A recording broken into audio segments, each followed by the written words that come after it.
continuando con nuestra jornada Enfermedad en tiempos de la evangelización, vamos a dar paso a dos ponencias. La primera, Ángeles oportunistas, presencia de los ángeles en emergencias sanitarias, de Alberto Juárez Carvajal, quien es docente de la Facultad de Filosofía y Letras de la UNAM y miembro del Seminario de Historia de las Ideas de Estudios de la Evangelización en México.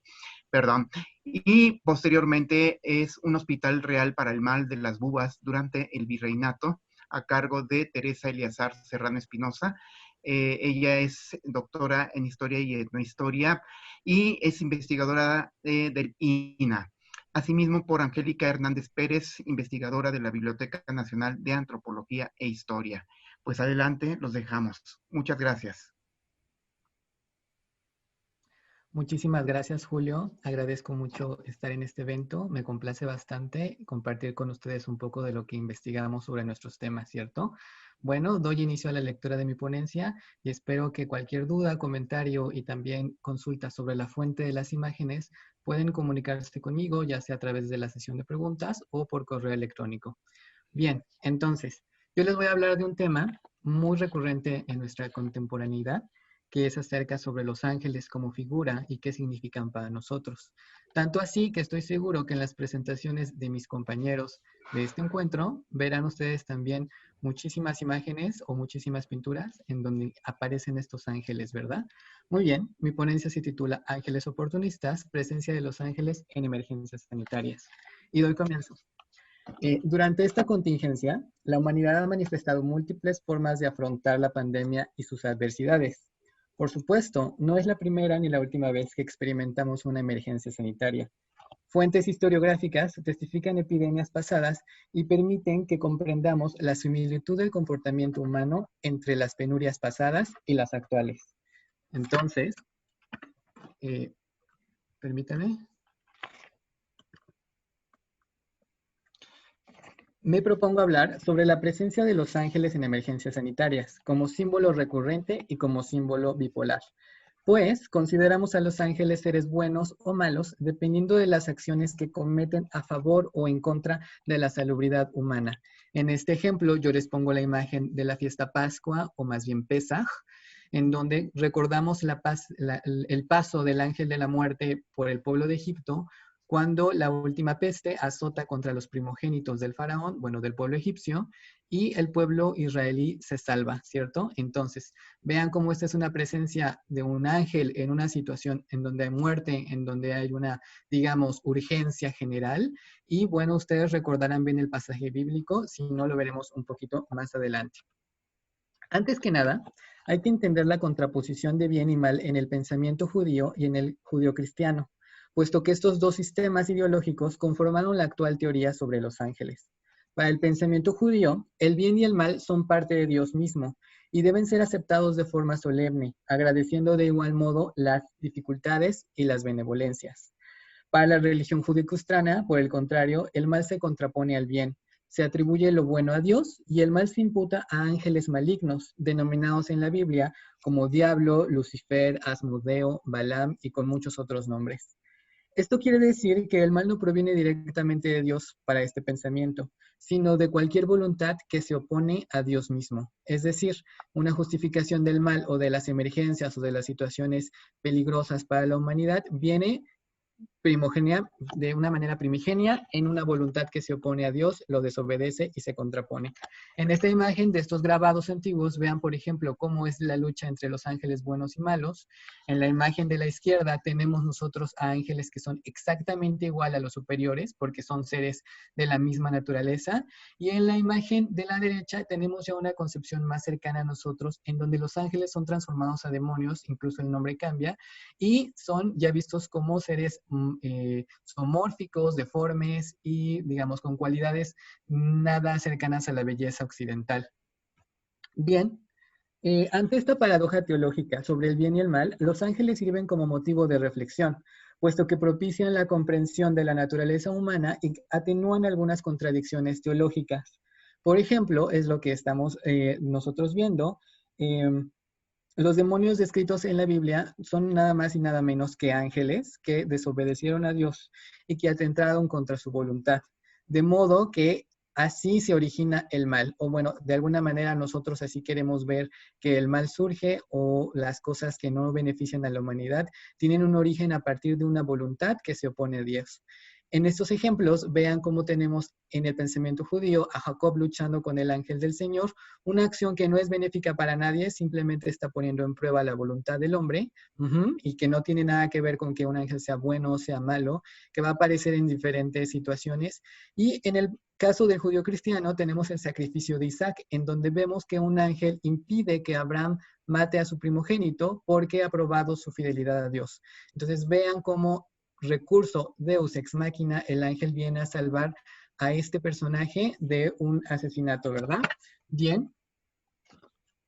Respecto a esta concepción del bien y el mal otra vez, hay que tener presentes las 5 verdades angelológicas que establecieron los concilios ecuménicos. No los voy a referir, ustedes los tienen aquí en esta presentación mostrados. Por favor, léanlos si les interesa, consúltenlos. Y las 5 verdades son: número 1, los ángeles existen. Número 2, son seres de naturaleza espiritual. Número 3, fueron creados por Dios. Número 4, se originaron en el inicio de los tiempos. Y número 5, y la importante para nosotros, es que fueron hechos buenos, pero se volvieron malos por su libre albedrío. Con estas sentencias, los ángeles responden a la interrogante humana sobre acerca del origen del mal, pues el mal proviene de una voluntad que, como ya dijimos, se opone a Dios. Con todo, a pesar de estas verdades, no deben ser tomadas estas sentencias como absolutas, porque las acciones de los ángeles se ejecutan de diferentes maneras y por eso son oportunistas o bipolares, puesto que pueden ser consideradas tanto buenas como malas según nuestra concepción humana. Entonces, veamos algunos casos sobre la presencia de los ángeles en emergencias sanitarias y en otros peligros, y de cómo funcionan o cómo actúan de diferentes maneras. Tanto así que el hombre ha tenido que repensar sobre los actos de estos seres. En primer lugar, tenemos el ángel de la muerte, que como lo mencionamos al inicio, a partir de Éxodo 12, donde un ángel ejecuta el asesinato de los primogénitos egipcios. Esta acción es bifronte, puesto que puede ser tomada de manera parcial dependiendo de cómo se mira, si del lado de los vencedores o del lado de los vencidos. Y también tiene un matiz de parcialidad, pues, ¿por qué digo esto? Porque la justicia de unos es el castigo de otros. Entonces, mientras que el pueblo de Israel es salvado, el pueblo de los egipcios es condenado e incluso demasiado, por así decirlo, masacrado, ¿verdad? En este acto de libertar al pueblo israelí. Entonces, vean aquí en esta pintura de Gustav Dorr cómo es que tenemos los primogénitos que son asesinados por el ángel e incluso los mismos israelíes que no practicaban la ceremonia de consagrar la cena de esta fiesta de Pesaj, no podían ser rescatados y el ángel no tenía misericordia de él. Entonces, como vemos, este mal sobrecae sobre la gente que va en contra de la voluntad de Dios. Y la pregunta que yo les hago a ustedes, auditorio, es, ¿acaso el ángel salva o asesina? Dependiendo de cómo se mire, ustedes podrán responder. Bien, en un segundo ejemplo, tenemos el ángel Azazel, que se describe en Reyes 2, 19-35. Este ángel, en una especie de batalla o afrenta militar, aniquila 185,000 asirios que invadieron Israel. Si bien Dios está defendiendo al pueblo elegido, la acción de este ángel no puede considerarse del todo provechosa para la humanidad, sino particular e incluso con un matiz de vengativo, ¿no? ¿Por qué? Porque el ángel entonces está al servicio de la voluntad de Dios, sí, pero esa voluntad de Dios no va a ser tanto beneficiosa para todo el pueblo humano, sino que para algunos va a ser beneficioso y para otros maleficioso. Vean en esta imagen que yo les pongo, que no tiene nada que ver con el pasaje bíblico del arcángel Miguel de Ronnie Soto, cómo es que ponen al ángel como si fuera un guerrero, como si fuera un militar que está luchando contra el mal. Y lo curioso, vean en el cielo cómo es que hay un montón de seres celestiales luchando con seres negativos que son nada más y nada menos que ángeles, ¿no? Entonces, la afrenta del bien y del mal siempre está en la voluntad misma del hombre. La pregunta que yo les hago, auditorio, es, ¿el ángel extermina las amenazas del hombre? Es decir, si nosotros nos consideramos seguidores de Dios, ¿los ángeles exterminarán nuestros peligros? Ustedes podrán responder después. En un tercer ejemplo, tenemos en Crónicas 1, 21, se nos cuenta un cuento, o bueno, una historia acerca del rey David bastante curiosa, en donde el rey intenta hacer un censo del pueblo israelí y Dios le prohíbe hacer tal acción. Como el rey lo desobedece, Dios manda y castiga al pueblo generalmente y le da a escoger al rey tres castigos o tres penas. Le dice, por favor, escoge 3 años de hambre, 3 meses huyendo del enemigo o 3 días donde una peste mortal azote al pueblo. David, creyendo que su respuesta era prudente, elige la pandemia, la epidemia, y entonces pide que los castigue con la peste. Dios manda un ángel y un ángel ejecuta la acción, digamos, de castigo y reparte por todo el pueblo una epidemia que se cree aniquiló a la mitad de la población. Entonces, vean en esta imagen cómo es que tenemos ese pasaje relatado, el nombre del autor ahí lo tienen, y cómo es que nosotros podemos considerar que David está pidiendo perdón por su acción y que el pueblo en general sufre una epidemia. Pero vean cómo el ángel está realmente cometiendo una acción de castigo. No lo consideramos benévolo, lo consideramos más bien perjuicioso, ¿cierto? Muy bien, la pregunta que yo les hago es, ¿el ángel cumple con el castigo de Dios? Es decir, los ángeles entonces, ¿qué son? Son seres benévolos, malévolos, que castigan, son verdugos. Ustedes podrán responder después.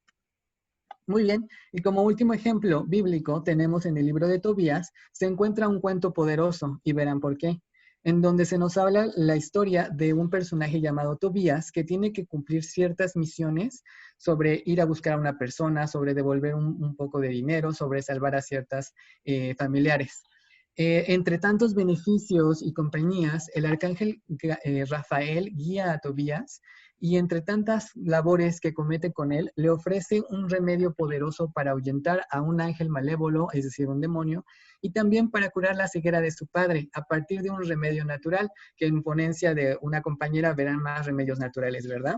Entonces, tenemos que el ángel le ofrece con un pescado, la hiel, el hígado y el corazón de ese pescado, que pueda hacer una especie de fármaco natural para curar la ceguera de su padre y para ahuyentar a un demonio que asesinaba a los demonios, a los esposos de la futura esposa Sara, ¿no? De Tobías. Muy bien, entonces yo ante a este gran cuento que ha sido trascendental porque el pensamiento, digamos, folclórico lo ha tomado como base del ángel guardián o el guardián unipersonal o ángel de la guarda, como le llamemos, es muy importante porque ha trascendido y nos quedamos con esta concepción, lejos de considerar a los ángeles como acción bipolar o como símbolo que se acopla a ciertas cosas, lo consideramos benéfico y nos olvidamos de todos los males que nos han causado, ¿verdad? La pregunta que yo les hago, auditorio, es, ¿el ángel concede la salvación? Es decir, Dios lo ordena, pero el ángel es aquel que se encarga de dárnosla, aquel que se encarga de ejecutarnos, es decir, son salvadores. Muy bien, ustedes podrán dar sus conclusiones después. Dejemos de lado la liturgia un poco y no olvidemos la conveniencia y la aparición oportuna de los ángeles que distribuyen castigos en forma de males y propician la salvación en forma de beneficios. ¿Por qué digo esto? Porque a lo largo de la historia, testimonios de toda índole magnifican la figura del ángel salvador e ignoran la figura del ángel vengador o castigador que propicia perjuicios para el hombre, ¿verdad? Porque son figuraciones oportunistas, porque yo considero que los ángeles son especula vacua, es decir, son espejos vacíos que propician la reflexión, no viéndolo del lado de la fe, sino viéndolo del lado en cómo nosotros los interpretamos actualmente, ¿cierto? Entonces, si nosotros vemos una figuración de un ángel en una iglesia, en una pintura, en una exposición, por ejemplo, podremos nosotros especular qué significan para nosotros y qué nos aportan, ¿no?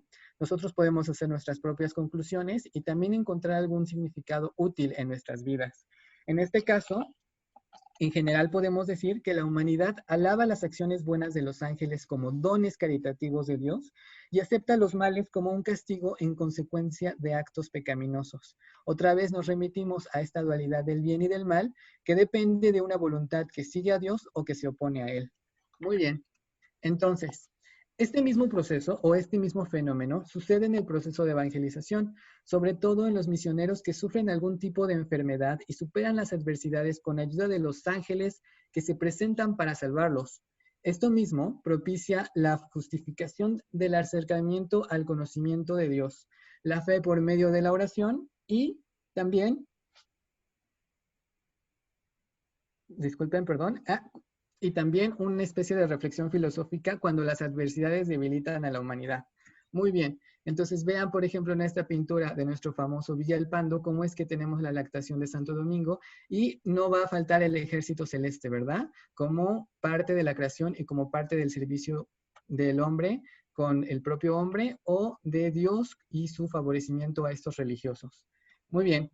Vamos a pasar a un caso específico. Revisemos el caso particular del jesuita Rafael de Bonafé, que es un admirable misionero nacido en el siglo XVII que llegó a la Nueva España, residió en Manila y destacó por sus labores evangelizadoras y académicas.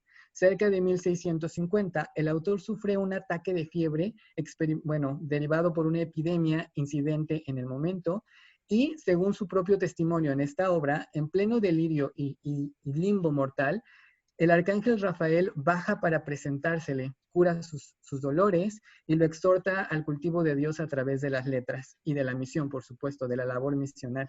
Como agradecimiento, el jesuita Rafael de Bonafé escribió un tratado llamado Títulos de Excelencia y Oficios de Piedad del Arcángel San Rafael, etcétera, etcétera, en donde habla sobre los ángeles en general, enfatiza el cultivo del Arcángel Rafael y también puntualiza bastante bien cómo es que este ángel o cómo es que este ser lo ayudó a entender sus adversidades cuando todo parecía perdido y cuando prácticamente la muerte lo asediaba.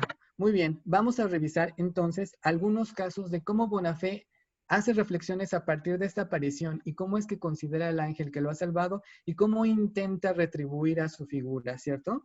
Bien, entonces, por ejemplo, vean esta pintura de José Lieferinche de San Sebastián intercediendo en una epidemia y vean cómo nosotros tenemos la situación de la emergencia de salud, pero en el cielo vean cómo Dios está ahí propiciando la salvación a un santo y cómo es que un ángel está luchando contra un demonio. Entonces, de una vez que nos quede claro que ese demonio también es un ángel, pero que es una voluntad que se opone a Dios y que precisamente está luchando en esta dualidad de bien y de mal, intercediendo en un mal que aqueja a la humanidad en general, ¿verdad?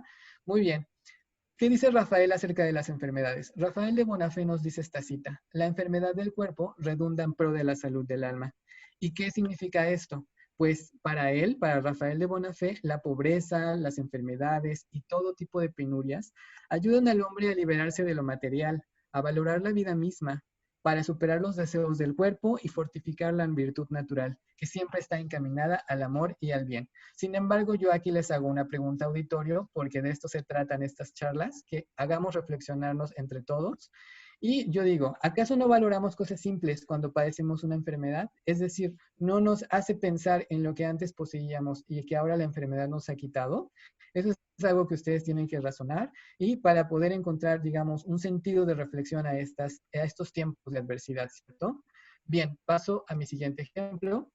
Vean en esta ilustración cómo Santa Isabel intercede para curar a los tiñosos de Hungría, de Rubens, famosísimo pintor, en donde también podemos ver la presencia de un ángel de manera iconográfica, cómo es que él está haciendo la revelación del conocimiento de Dios o intercediendo para que pueda darse este milagro, para que pueda concederse este beneficio o esta salvación de la enfermedad. Muy bien, entonces, ¿qué dice Rafael de Bonafé? Para sanarte a ti, Dios te hirió con la enfermedad y te sanó con la fe. Es decir, cuando un hombre tiene muchos problemas, cuando tiene muchos vicios, cuando tiene muchísimos demonios en su cabeza, lo que hace entonces es poder él, más que nada, orientarlo y pedirle que reflexione sobre sí mismo y sobre su vida. La pregunta que yo hago aquí, auditorio, es: ¿no buscamos consagrar nuestra fe en tiempos difíciles? Ustedes díganme, en estos tiempos de contingencia, ¿no buscamos creer en algo, sea un objeto material, sea una persona, sea una divinidad? Muy bien. Mi último ejemplo es el ángel de la muerte que azota a Roma, que es el grabado de nuestras ponencias de Levasseur. Y vean cómo Rafael de Bonafé interpreta esto. Cuando nos vemos rendidos en la cama, los ángeles nos abren los ojos del entendimiento para conocer lo que somos y lo poco que hay de fiel en la salud que tenemos. Es decir, está propiciando que consideremos cómo es que somos frágiles y que siempre tenemos que estar en la valoración de nuestra vida, ¿cierto? Entonces yo les pregunto, auditorio, cuando enfermamos, ¿reflexionamos de manera más profunda? Ustedes sabrán contestarme con su propio contexto. Muy bien, llego a mis conclusiones. ¿Qué rescatamos de este autor? Muy bien, lo que yo considero que rescatamos es que es una respuesta concienzuda, que, por medio de los ángeles, enseña a comprender que los bienes y males son parte de la vida humana. No deben ser rechazados, sino afrontados. Mientras los bienes nos otorgan una vida de comodidades, los males afianzan la fortaleza humana y ayudan a superar los vicios y banalidades del espíritu. ¿Acaso no es oportuno que los ángeles salven al hombre cuando enferma? Por supuesto que sí. Se ganan la benevolencia del hombre, aseguran la confianza como ejecutores de Dios y atenúan y alientan al hombre para que se supere a sí mismo. No quiero decir que confiemos en los ángeles como salvadores milagrosos y dispuestos a servirnos, sino como un motivo propiciatorio que sugiere a la humanidad el camino de superación al afrontar el mal, tal como Bonafé lo consiguió con sus reflexiones. Hagamos caso a estos ángeles oportunistas y reflexionemos un poco sobre qué significan las emergencias sanitarias para nosotros y cómo podemos entenderlas, asimilarlas y encontrarles cierto sentido en la vida. Asimismo, yo les pido que seamos como ángeles, que procuran el bien de los demás en tiempos difíciles y que iluminan con reflexión, con entendimiento y con meditación, sobre todo en estos tiempos de terror e incertidumbre. Muy bien, aquí como conclusiones vean, seguir el ejemplo propiciatorio de los ángeles, enfrentar los males de manera concienzuda y ser oportunistas, es decir, encontrar una oportunidad ante las adversidades a partir de lo que creemos, ¿cierto? Como oración final les dejo esta para que ustedes la tengan y la mediten. A toda enfermedad llega un ángel y con él la meditación espiritual.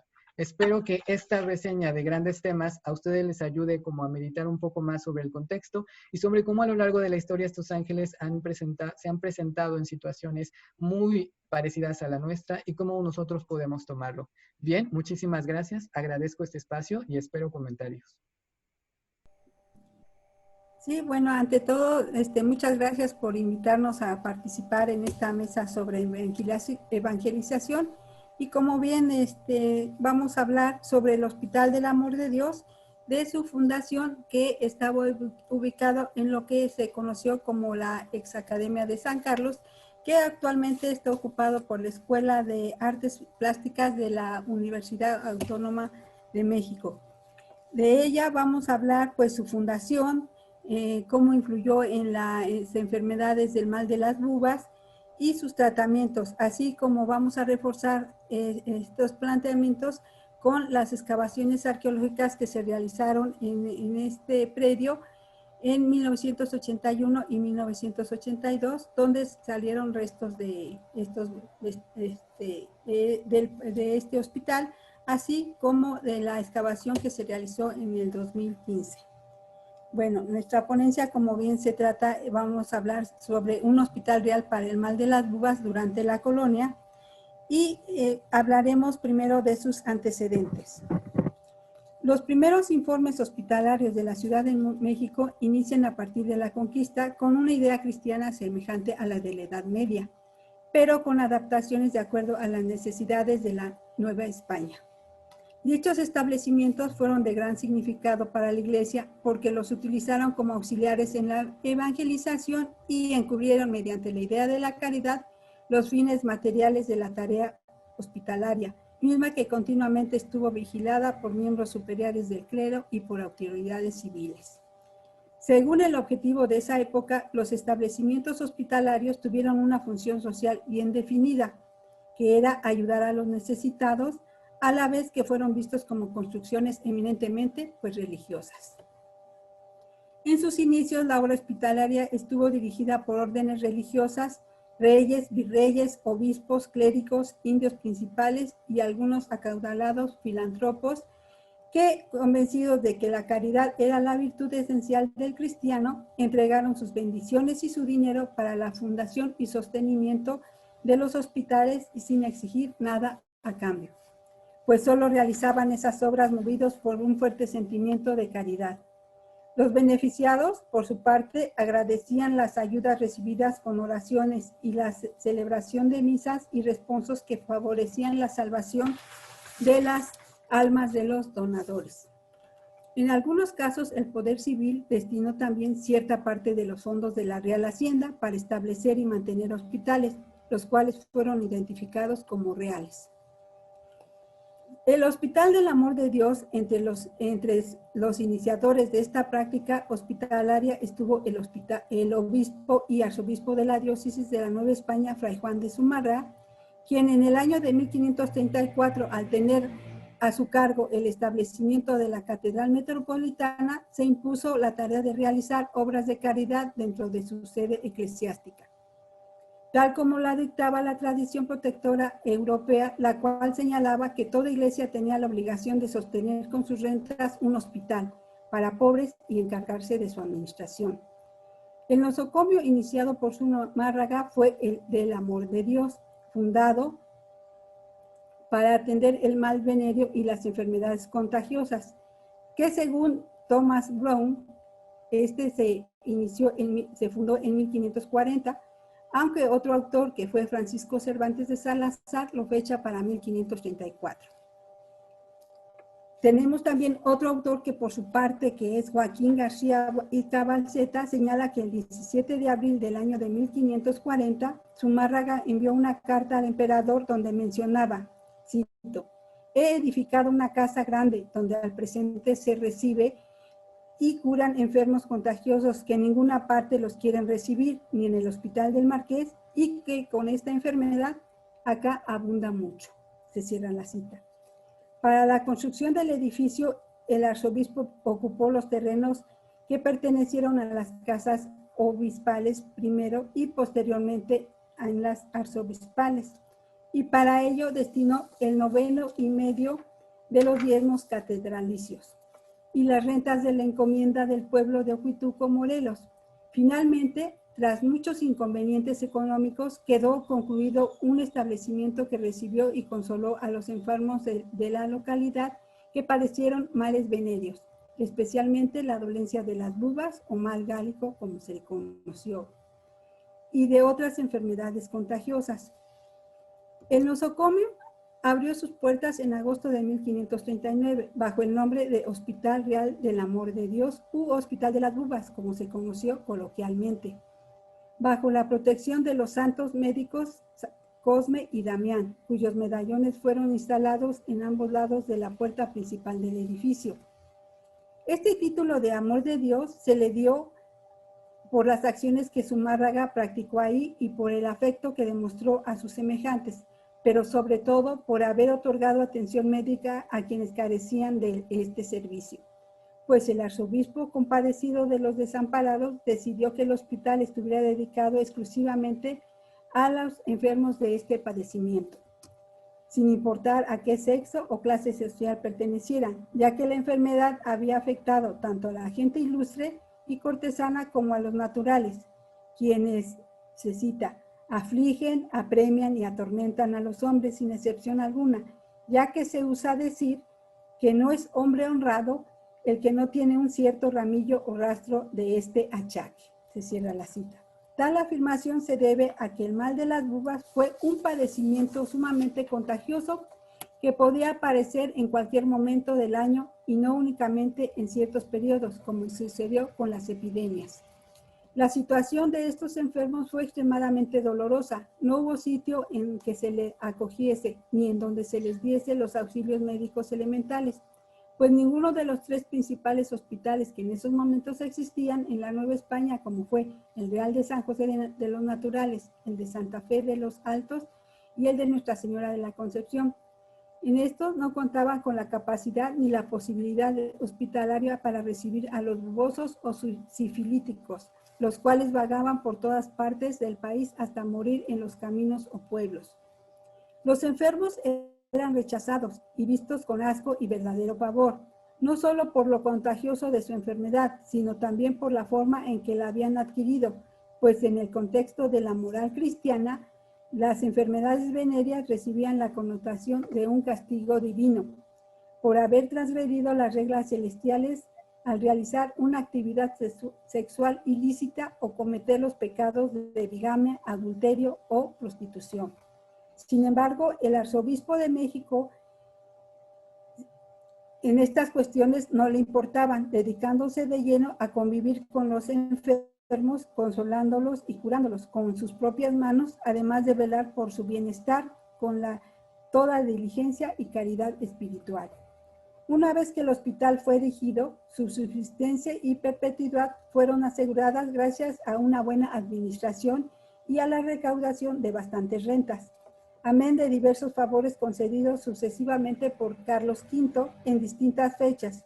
Uno de ellos fue el proporcionado por la Real Cédula del 29 de noviembre de 1540, en la que se proclamó el patronato del emperador, y con ello su protección permanente, pues los reyes que lo relevaran también serían sus patronos. Tiempo después, Carlos V mandó poner en las puertas del hospital las armas reales, concediéndole el título de real, pero estipulando que el patrón sería el rey y la administración quedaría en manos del arzobispado. En otra cédula real se ordenaba que el obispo y el virrey, don Antonio de Mendoza, acordaran las constituciones para el gobierno y el régimen de este hospital. Ahora les hablaremos del mal de las bubas en el México colonial y sus tres principales tratamientos. A este mal también se le conoció como morbo o mal gálico, morbo índico, gros verol, mal español, sarna española o sarampión de las Indias. Fue considerado como una enfermedad nueva porque no había descripciones de ella en los textos clásicos de medicina. Su rápida propagación, contagiosidad y el ser considerada como una enfermedad venérea provocó una gran cantidad de controversias sobre su causa y su cura. De la primera se dijo que había surgido debido a la conjunción entre Saturno y Marte. En otra ocasión, al contacto sexual entre personas sanas y leprosas, o a la unión deshonesta y libidinosa de los españoles con las mujeres de las nuevas regiones, y al castigo divino, entre muchas otras causas. En cuanto al tratamiento, también hubo diversas opiniones entre los facultativos de la época, porque ignorando que era enfermedad nueva, se esforzaban en enmarcarla entre las habituales endémicas, o bien en asociarla con sus manifestaciones de tipo cutáneo a otras ya conocidas como la lepra o la sarna. Fue así que debido a sus confusas manifestaciones clínicas y a los principales síntomas que se presentaban en la piel, algunos galenos comenzaron a tratarlas en forma empírica a través de unciones de azogue y mercuriales. Pero, como eran sumamente venenosas, no siempre se obtenían los mismos resultados, pues optaron por sustituirlas por la medicina vegetal de la que los indígenas se servían para curar varias enfermedades, pues sí, como muchos afirmaban, era verdad que la enfermedad se había originado en el continente americano, entonces el remedio debía buscarse en ese lugar, pues de donde vino el mal, viene el remedio. Según Eisenhower, las principales manifestaciones de las bubas eran las siguientes. Las señales del morbo gálico de la primera especie son cuando caen los cabellos o los pelos de la barba o de las cejas, sin otra enfermedad. La segunda especie, cuando hay purgación de materia, que llaman en griego gonorrea, y suelen ser esta materia de mal olor y de varios colores. También suele haber granos o manchas coloradas o amarillas en la cara o en el cuerpo, las cuales no sanan ni se curan sin que cese la raíz de la enfermedad.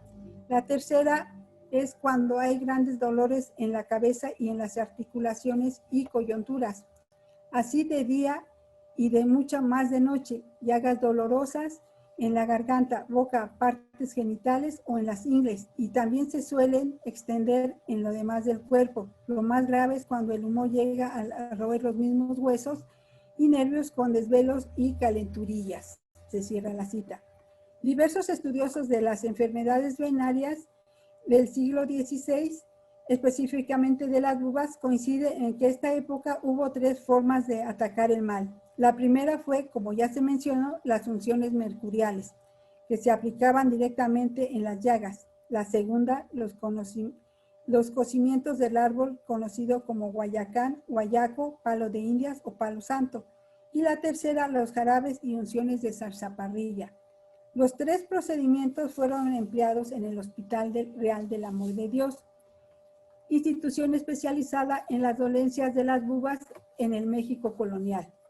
Debido a que líneas arriba describimos el tratamiento de las unciones mercuriales que se aplicaron tanto a los naturales como a europeos, nos abocaremos ahora al procedimiento que se consideró más eficaz para curarlo, es decir, el agua de palo santo, aunque para el milagroso remedio surtiera efecto, debía aplicar según Monardes, como se describe a continuación. Después de purgar al enfermo, se le administrará el agua cada 12 horas y se le arropará bien para provocar la sudoración. Solo podrá comer moderadamente pasas, almendras y bizcochos, salvo en los muy flacos que no pueden llevar tanta dieta, bastarle ha de tomar por 9 días y al fin de ellos comer un pollo pequeño asado. Pasados los 15 días se tomará peso de 10 reales de pulpa de cañafístula, la planta purgante de origen americano. Durante los siguientes 40 días deberá tomar agua simple del mismo palo.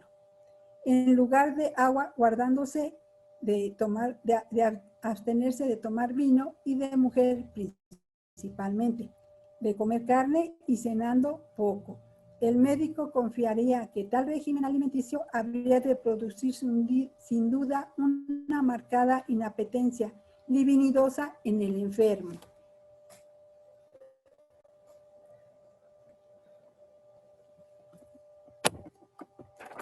Esta receta es reafirmada por otros autores que mencionan que lo principal de su cura es la continencia y la buena dieta, la cual consiste en lo general en comer solo pan o tortilla y carne, cito, la cual se da las más de las veces o siempre asada. El agua para beber de ordinario será conscienciada 1 o 2 raíces de zarza o unas rajitas de palo santo o guayacán, cierro comillas. Al respecto, el mismo Zumárraga informaba a la Corte Española en 1544 que, abro comillas, sean muchos que con el agua de palo y buen regimiento y cuidado que se pone en su cura, con médico y botica, obtienen buen alivio, cierro comillas. No obstante, lo alentador de este tratamiento, hubo algunos médicos como Andrés Laguna, que si bien estaba de acuerdo en aplicar el agua de palo de guayaco para tratar el mal de las bubas, difería del régimen nutricional que lo acompañaba, pues no era partidario de la dieta aconsejada debido a los dolores que, cito, estirpan muchas veces el ánima y los desecan de tal manera que cuando los cutadillos quieren comer les faltan fuerzas para digerirlo, por lo que los médicos muy torbados y con remordimiento de conciencia andan muy diligentes para majar y exprimir pechugas, destilar capones y hacer instaurativos para embutir y empapuzar al pobre y empapuzar al probeto y enflaquecido que ellos mismos provocaron cuando ya no hay remedio. Cierro cita. A excepción de esto, Laguna estuvo de acuerdo en todo lo demás con los otros médicos e incluso fue más allá en el tratamiento al administrarlo el uso del guayacayo para deshacer el brazo crecido y exterminar las fiebres, además de usarlo para curar a los tísicos que se consumían poco a poco. Por otro lado, Monardes nos describe el primer caso de sífilis curado por el árbol de Guayacán, basado en la narración de un indio a su amo sobre lo poderoso del remedio milagroso.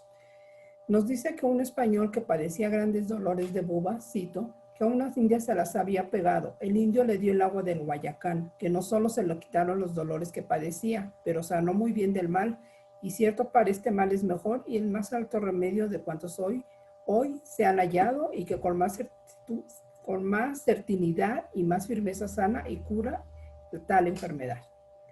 Porque si se da esta agua como se ha de dar, es cierto que sanan perfectamente sin volver a recaer, salvo si el enfermo no torna a revolcarse en el mismo lugar. Cierro cita. El tercer y último tratamiento para la curación de los bubosos o sifílicos es el de la ingestión de los jarabes de agua de zarzaparrilla y de sus unciones. Al respecto, Francisco Bravo, en su ópera medicinal, menciona que los jarabes podrían provocar vómitos porque actuaban como una purga, pero que después de 4 días las unciones de zarzaparrilla podían ser aplicadas sin ningún problema. Para la preparación de estas unciones se requería de 8 onzas de médula de marrano, 2 de manteca de vaca, 1,5 onzas de cada una de las siguientes aceites, laurel, eneldo y manzanilla. Todas ellas se trituraban y mezclaban para después aplicar la mezcla en todo el cuerpo, comenzando por las plantas de los pies, siguiendo con los tobillos, rodillas, corvas, muñecas de las manos y codos, para luego ir hasta los hombros, la espalda, los huesos del cuello, luego bajar al espinazo y terminar con la ingle. Cierro comillas.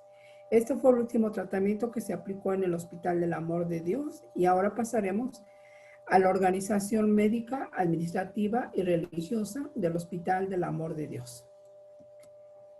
De la primera, o sea, de la organización médica que se llevó en el hospital, se sabe que en los siglos XVI y XVII el inmueble tuvo en su haber 40 camas, mientras que para el XVIII contó con 150, aunque si las necesidades lo ameritaban, podían habilitar hasta 200 lechos. El hospital contó también con oficinas anexas provistas de los utensilios necesarios al desarrollo de sus actividades médicas, además de botica y dos salas para tratamientos. Una destinada a las unciones para los pacientes con la enfermedad activa, las cuales eran tratados con los ungüentos mercuriales.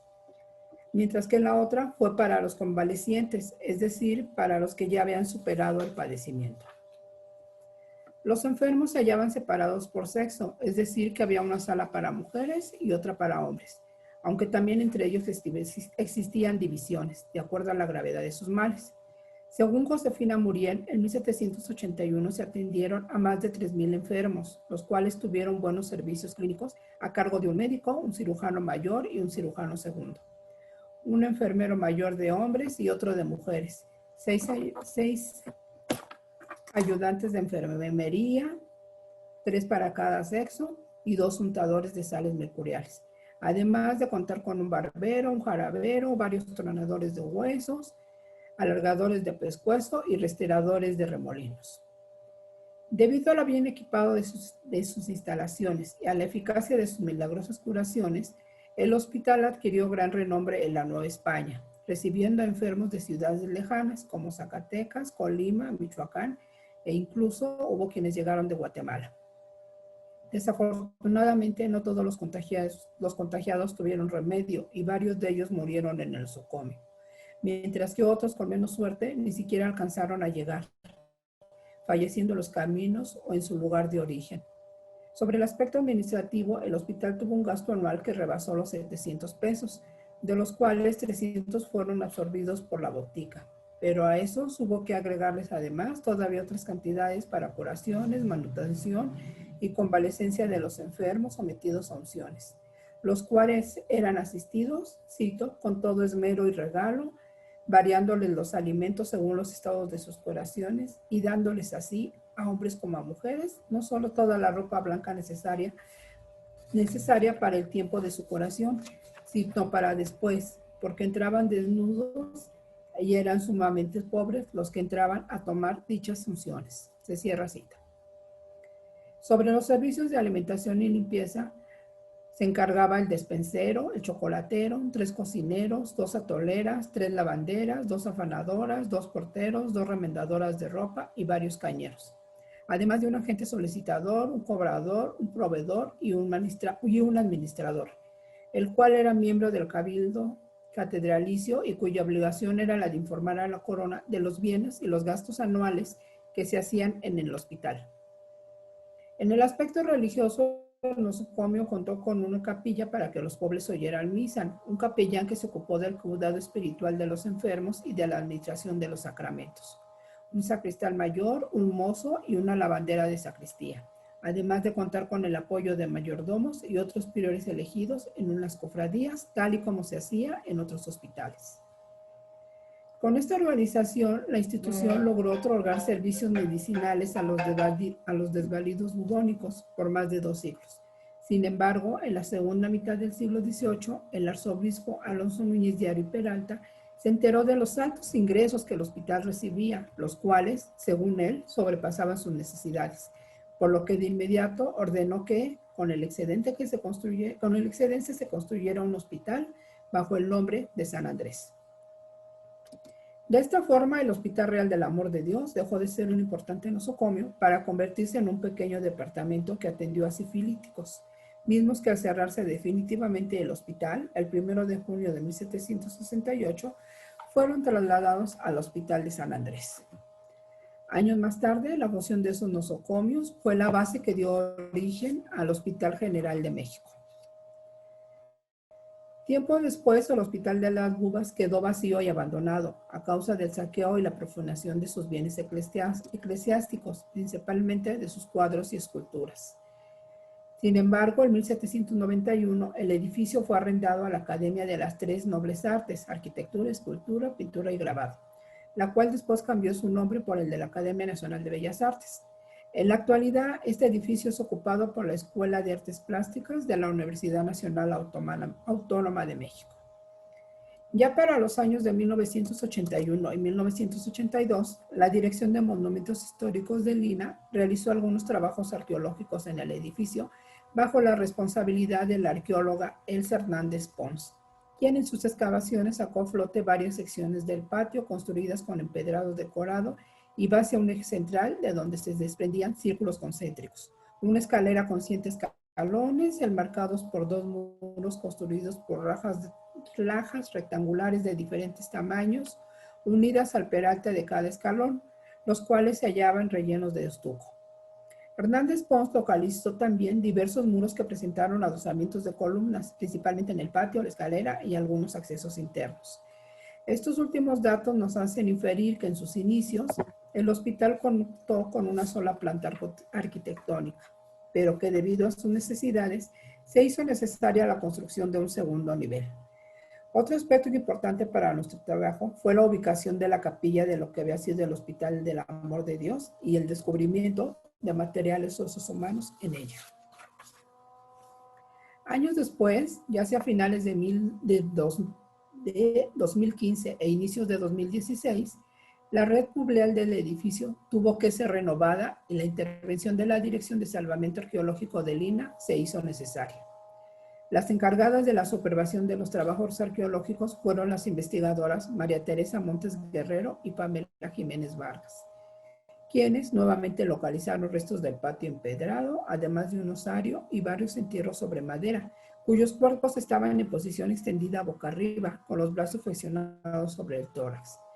Lo relevante de estas osamentas fue que varias de ellas presentaron patologías identificadas con la sífilis, que fue la enfermedad que se trató en el Hospital del Amor de Dios. Sin embargo, es necesario aclarar aquí que si bien esta enfermedad fue un problema importante para la sociedad novohispana, afortunadamente no tuvo el alcance trágico que generó en Europa al diezmar notablemente a su población. Como colofón, debemos recordar que en el siglo XVI la costumbre de enterrar a los muertos en los atrios de las iglesias fue una práctica común, y aunque en las siguientes centurias se estableció que los panteones se ubicaran en las afueras de las ciudades para evitar cualquier tipo de contagio para la población, sobre todo en los periodos de epidemias, los hospitales tuvieron un papel determinante en esos momentos, pues a pesar de que debían seguir con las reglas de sanidad, no siempre lo hicieron. Los restos encontrados hace algunos años en la capilla de lo que fue el Hospital del Amor de Dios nos indican esta aseveración. Otra cuestión a considerar es que si bien durante el periodo colonial la Nueva España contó con una gran cantidad de edificios construidos durante 3 largos años, muchos de ellos han dejado de existir debido a distintos factores. Las destrucciones han sido irreparables, unas veces de forma acelerada y otras paulatinamente, como sucedió con el Hospital del Amor de Dios, el cual, a pesar de haber sido erigido por uno de los personajes eclesiásticos humanitarios de su época, como lo fue Fray Juan de Zumárraga, no logró escapar a los vaivenes de la época, a los saqueos civiles y a los que se trataron en nombre de la religión, pero sobre todo no lograron evadir el total e irremediable paso del tiempo que acabó casi por completo con su construcción. Es todo. Muchas gracias por su atención.